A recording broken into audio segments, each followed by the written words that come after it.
Hello everyone and welcome back to Archangel RC. Today I'm especially excited because we will be taking a look at something that I've wanted for quite a while but Mattech just refused to make. And finally Racerstar did, a smaller version of the F405 Wing controller to be used in those mini builds, the F405 Wing Nano. This one, in addition to being small, does come with a few extras, a USB-C remote board with a DFU switch and an extension cable, and a Bluetooth module which actually works and makes tuning on the go a breeze. Compared to the Mattech F405 Wing, the Nano has the same sensors but it is lacking a few outputs, which is not really an issue because you don't need all of that on smaller planes, and in addition, these smaller planes can't possibly fit and or carry all of that gear you could potentially connect to the controller. Has an RSSI pad, which is good enough for me. Last difference I can see is the servo's back being 4 amps compared to the 5 amp continuous for the Mattech one, but given this will be used on smaller models like 99% of the time, I'd say 4 amps is plenty and you still get the options to output 5 volts, 6 volts or 7.2 volts to that servo rail, though I think 5 volts works best. Another good news is that you use the same firmware file for this one and it works with both iNav and ArduPlane, though I would assume you already know which one I'm going for. ArduPlane, of course. The process is pretty much the same as with the Mattech F405 Wing. Download the firmware file named with.bl from the ArduPlane firmware website, use iNav or Betaflight configurator to flash the file to the board, and then you can freely connect to Mission Planner for the rest of the setup. Now, first thing I usually do once I'm connected to Mission Planner is to disable the compass. Keep in mind that this is my personal preference because I never use compasses on planes that are not VTOL. If you prefer to use a compass, don't disable it, set it up and use it. I did notice that the main tick box was disabled by default, so perhaps they have finally made changes to the firmware to keep this disabled unless it detects a compass, which is nice, but I unchecked all the other tick boxes just for a good measure. Next thing is to calibrate the accelerometers, which is done in the above tab. Click on the top button and follow the instructions below the button. Make sure you rotate the controller on all sides while pressing the button so it would do the calibrations. Next, I set up the flight modes, and since I am using a 3-position switch, I mostly use only 3 modes, since this one will be going inside the Zocht Drift, which is super easy to launch. I wasn't going to need auto takeoff, so I made the 3rd mode return to land, so I can engage it without having to switch off the radio like I do on my larger planes, which have the auto mode in its place. Next, I set up the OSD, but first I set the voltage warnings, since the Drift is flying on a 2S lithium-ion pack, so that needed adjusting. I also do prefer the digital font, so set that as well and went on to arrange the items on the screen. Everyone is free to set up these things as they like, but I would like to make a suggestion to the guys using ArduPlane. Enable the wind speed monitor on the OSD. That is the item I have placed on the lower right here. This is a super useful metric that you can keep an eye on while flying to give you an idea of where the wind is blowing from and how strong it is. It works even without an airspeed sensor. The autopilot can estimate those values from the amount of shaking and side-to-side movement of the plane during flight, and it is pretty accurate, to be honest. I love it and I really miss it when I'm flying the Crosswind mini plane, which is equipped with the Crosshair autopilot, which doesn't show this information. Next, I went on to set up the battery sensor, but with amazement I noticed that it was actually set up by default with the factory recommended settings. So I didn't need to do anything at this point, though after having flown the plane it does show current slightly lower than it really is, so we'll have to tune that at some point. Haven't done it yet. Voltage is pretty accurate, no issues there. Only thing I changed here was the battery capacity value to match the Drift's battery.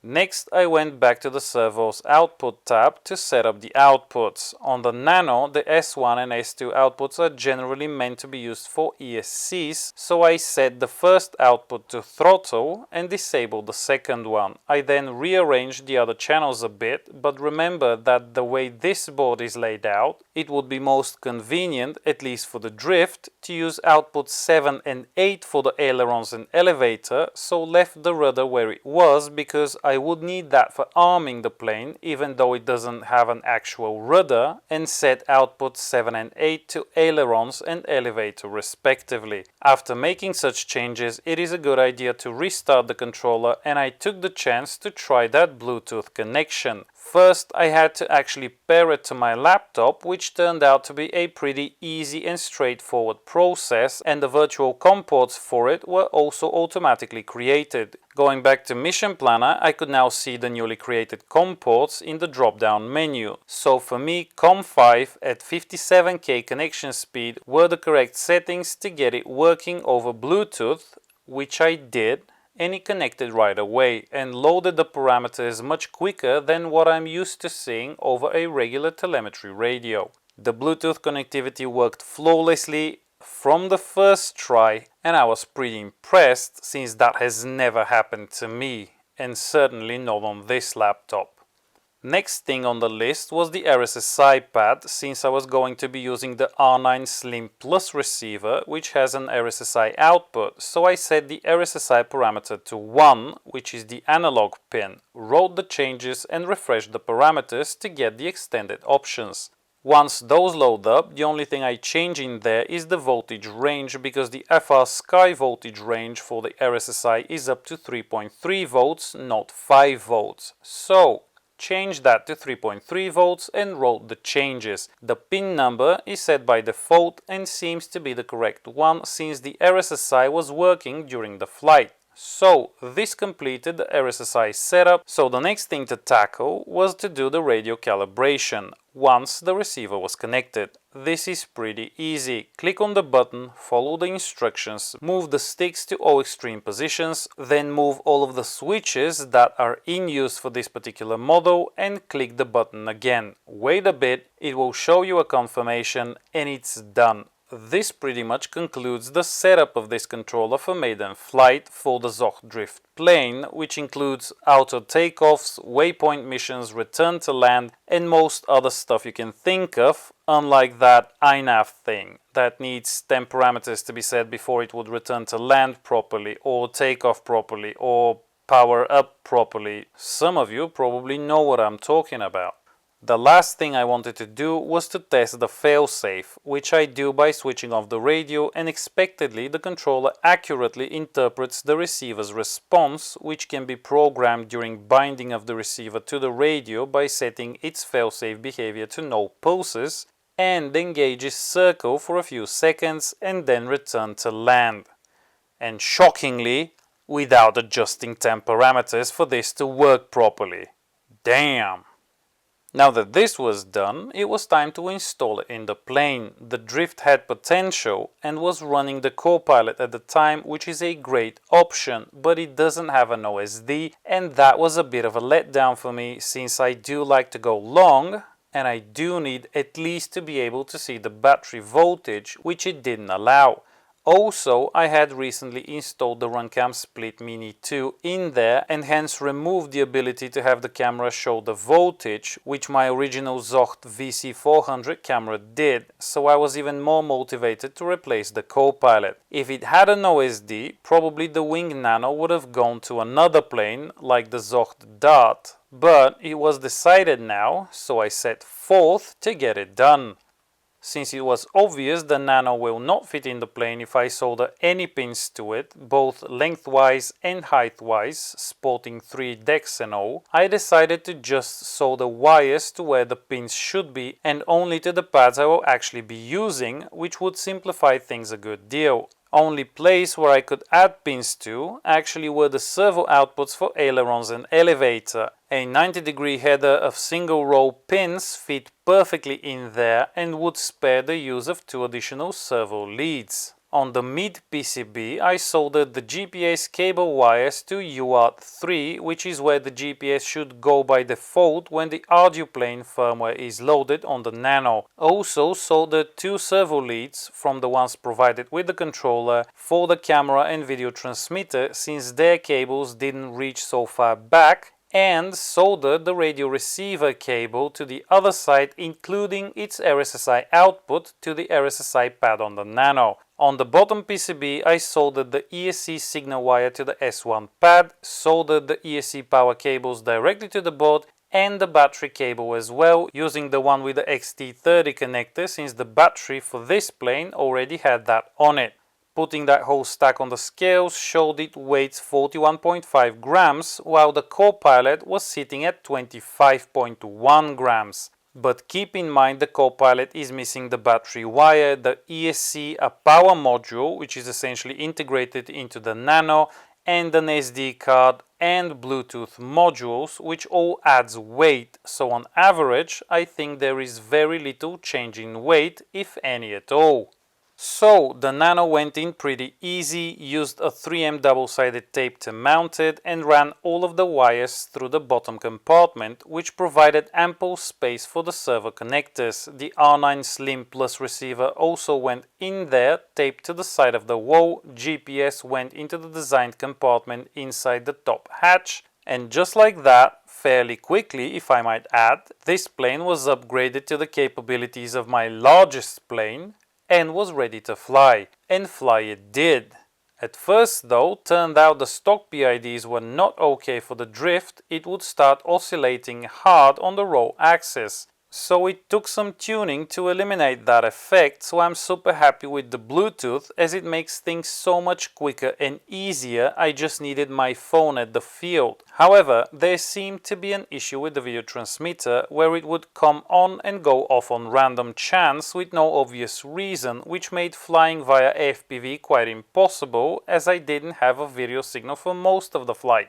This brought on a change of transmitter, and in the place of the micro VTX I had in there, I installed an AKK X2 Ultimate Mini running on the 200 mW setting. Finally, with a working video transmitter, I set out to distant lands, but all of that joy was cut short by the RunCam's sensor cable starting to cause problems, which pretty much eliminated the ability of the camera to record HD footage or work at all. My last flight with it working was this one, where I was trying to reach the top of the mountain some 12 kilometers away, but due to strong headwinds was not able to do so. But I did manage to get up to 1600 meters above takeoff point and seemingly in line with the clouds, though a good way away from them, and with a diminishing battery had no hopes of getting closer. The next flight with the split was this, a range test using OSD only since the camera sensor refused to start, and I did get out to 10.5 kilometers, which meant the plane can reach the mountaintop, but after spending a good part of the flight standing next to the receiver and pointing the antenna and looking at the RunCam logo for 30 minutes, two things became obvious. I would absolutely need to add the antenna tracker module to the drift, and luckily my Flight Dream now do have the small board which will fit in there quite well, and I will have to replace the split with a regular FPV camera so I can at least be certain I will be able to see something. So until I figure something else out or get a replacement sensor cable, these are the last HD shots from the plane.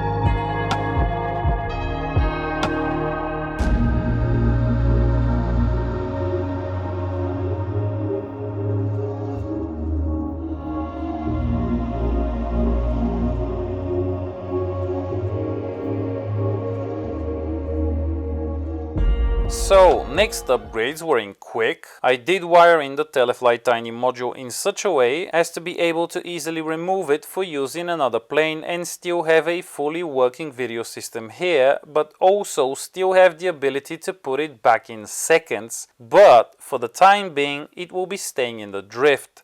Stuffed it in the belly of the plane along with the rest of the wiring. The split was also removed in favor of a Runcam Swift Micro 3, which shouldn't give me any grief from now on, and soon enough I was back at the field. Now, I do have to note that throughout all these and future flights, no matter what I did or how far or high I went, the F405 Wing Nano controller was absolutely perfect.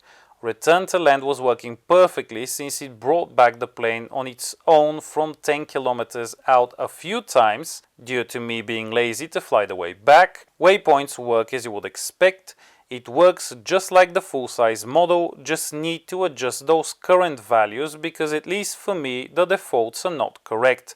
Other than that, I have absolutely no complaints about this flight controller and I'm super happy with it. So, all upgrades done and working, I set out to conquer the mountain peak yet again, only to run into yet another issue. Over the last few months, something has been installed up there that is causing significant interference in the video system as soon as the receiving antenna on the ground is facing the mountain top. Flying to the side of it, or above it, or in any other direction is perfectly okay with very good video signal so long as the video receiver antenna is not pointing right at the top, which causes horrible interference, which makes reaching it quite impossible. Only good thing that came out of this attempt was that I got to play with a rotor that had formed in the area, which took the plane up to 2500 meters above takeoff or 3100 meters above sea level. And that was with me giving it full down elevator. It was pretty awesome to get this 330 gram plane to such heights. And here is when I also want to bring your attention back to the wind speed metric,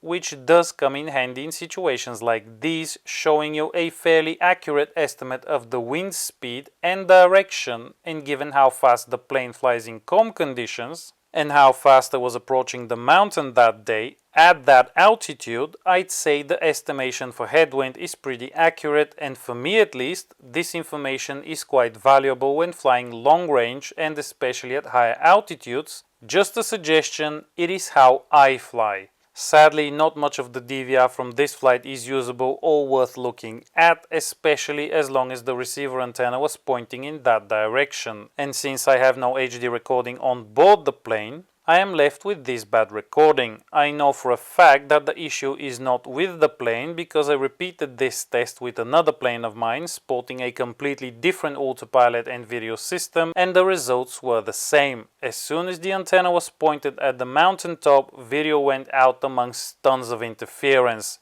Move 30 degrees to either side and all is good. Unless I can find an unaffected frequency, guess I will have to find a new mountaintop to go chasing with these planes, which might be a good change of scenery anyway. For those interested in the tuned drift PIDs, here is a screenshot of the PID settings. I've only changed the raw values P and D, nothing else. The rest of the setup is as you saw it in the beginning of the video. These are not final, however. That raw oscillation still happens from time to time under very extreme conditions, which I would assume 99% of people will not be flying in. But in any case, in a future video I will again share any further tuning that I managed to get done. The parameter file is also available. I will leave a link in the description below and will update that parameter file when I do changes to it. So, what more can I say about the Racerstar F405 Wing Nano? It really has transformed this plane for me to a point where I actually would use it quite often